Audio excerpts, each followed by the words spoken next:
Olá, aqui é o professor Vitor Araújo e vamos agora falar sobre um critério para determinar o tipo de ponto crítico de uma função.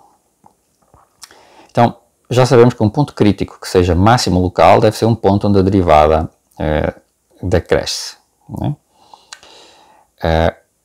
O ponto C, por exemplo, é um ponto onde a derivada decresce, enquanto que o D é um ponto onde a derivada cresce, é um ponto de mínimo local aqui. Okay? Reparem, este ponto é o máximo local, então todos os pontos que estão antes são menores, todos os pontos que estão depois são menores também. Então significa que a função tem que crescer à esquerda e tem que decrescer à direita.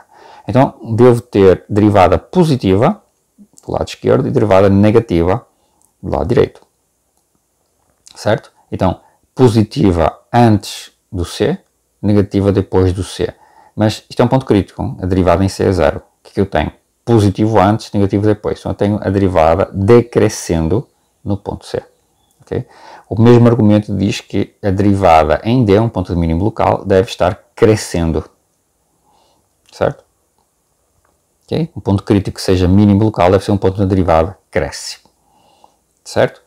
Pensem bem aqui, né? Eu tenho que ter os pontos que estão à esquerda maiores do que o ponto D e os pontos que estão à direita também maiores que D. Então, a função deve decrescer antes de D e crescer depois de D. Okay? Então, ela deve ter derivada menor ou igual que zero em D e à esquerda de D e maior ou igual que zero à direita de D. Então, o D, que é um ponto na derivada é zero, deve ser um ponto de crescimento da derivada.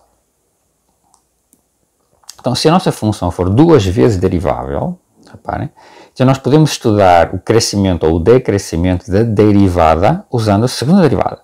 Né? Porque eu posso aplicar o teorema do valor médio, né, à derivada usando a derivada. Uso o sinal da segunda derivada para calcular, para saber se a primeira derivada está crescendo ou decrescendo.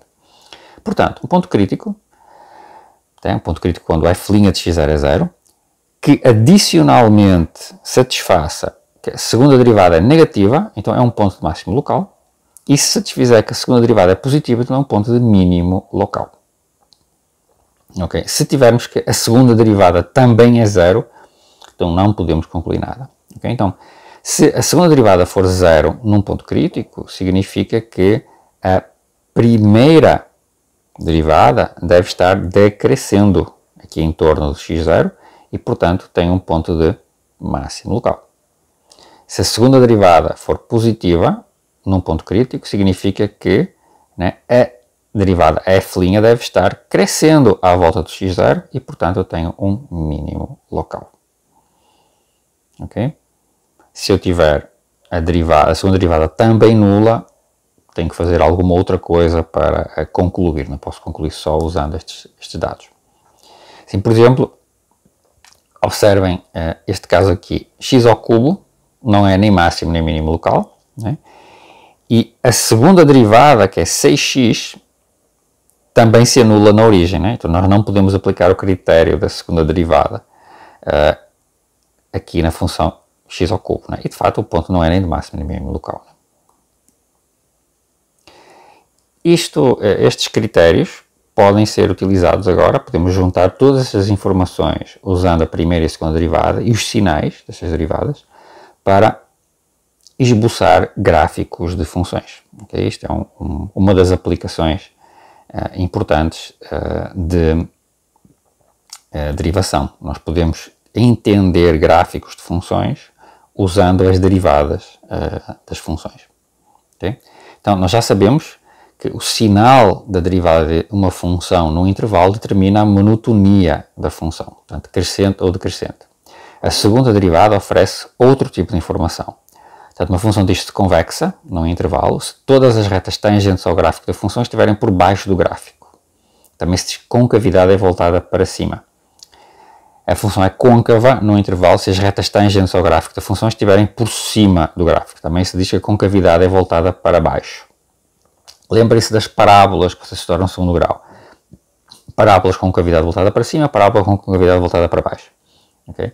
Voltada para cima é uma curva convexa, voltada para baixo uma curva côncava.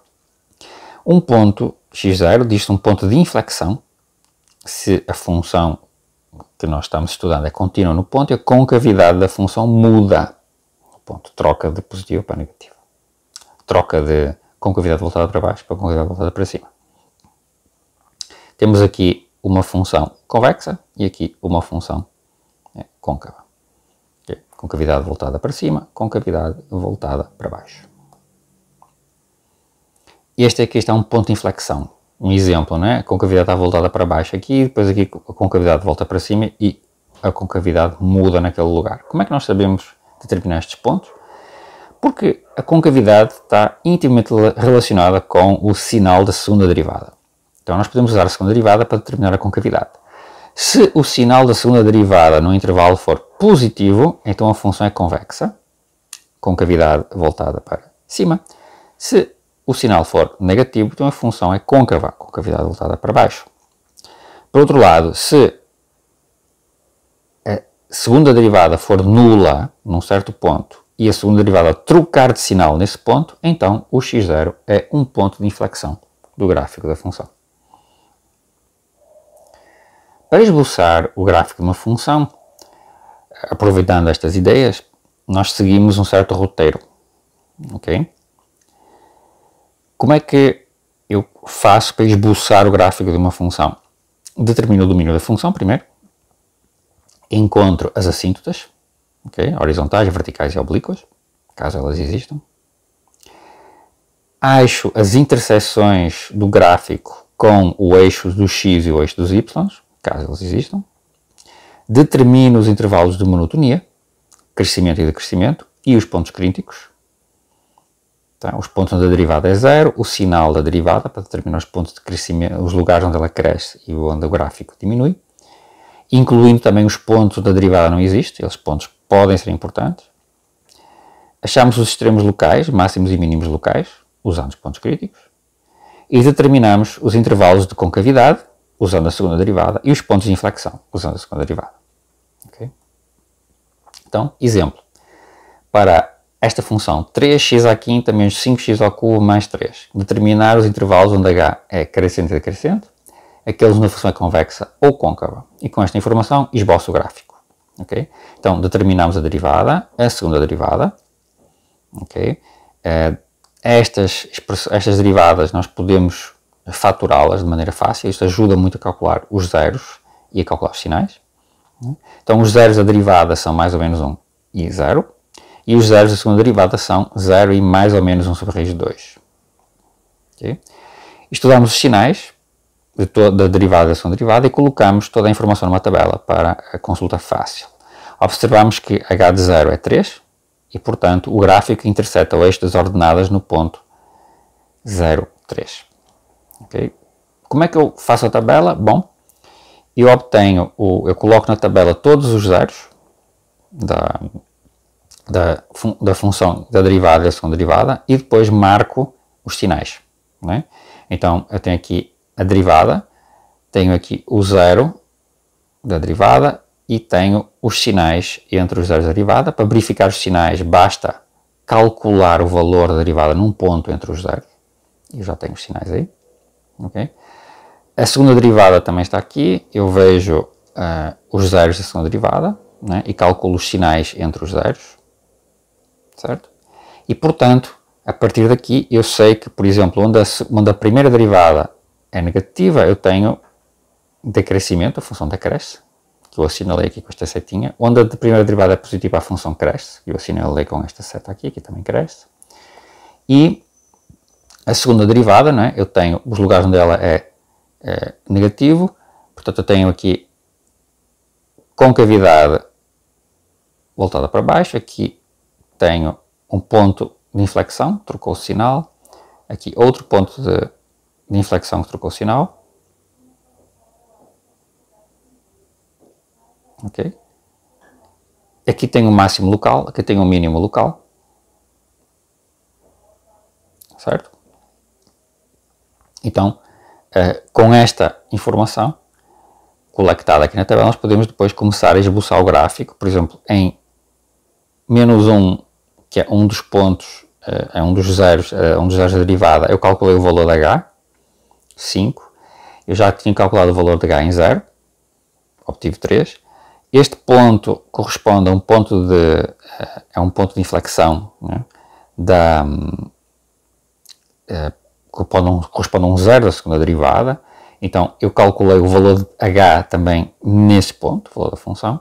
Okay? Então posso usar estes pontos como apoio para esboçar o gráfico. Okay? E uso a informação de crescimento e decrescimento da função e vou montando aqui o meu gráfico. Né? Estes são os pontos que eu tinha calculado, né? E eu sei que a função é decrescente aqui, é crescente neste ponto ela é decrescente com concavidade voltada para cima, aqui troca de concavidade, etc. Né? Portanto, eu tenho uma ideia de como esboçar a função, certo? Então, isto é um exemplo de aplicação das derivadas para o estudo de gráficos. É claro que, modernamente, com computadores, né, isto faz cada vez menos sentido, porém, certos tipos de gráficos, certos tipos de expressões são muito difíceis para os computadores desenharem, porque envolvem oscilações ou porque envolvem dividir por números muito pequenos, por exemplo, e numericamente é muito difícil o computador calcular de maneira precisa os números. Então, em algumas situações é necessário fazer um estudo à mão dos gráficos para entendermos realmente como a função funciona, porque o computador não consegue desenhar isso aí. Felizmente são cada vez menos esses casos, okay? Mas é bom entendermos que é possível, né, usarmos as derivadas e a segunda derivada para entender o comportamento da função. Isso pode dar informações muito importantes em muitas circunstâncias, em vez de nós estarmos a calcular à mão valores da função em muitos pontos, ok? Porque, por exemplo, a informação do sinal da derivada me diz que a função cresce neste intervalo e que a função decresce neste intervalo. Okay? Eu não preciso de calcular todos os valores aqui no meio, certo? Então, em várias circunstâncias, essa informação é muito importante e muito útil. Isto aqui encerra a matéria prevista sobre derivação e, em seguida, nós vamos começar. Os próximos vídeos serão sobre a outra parte do curso, a parte de integração.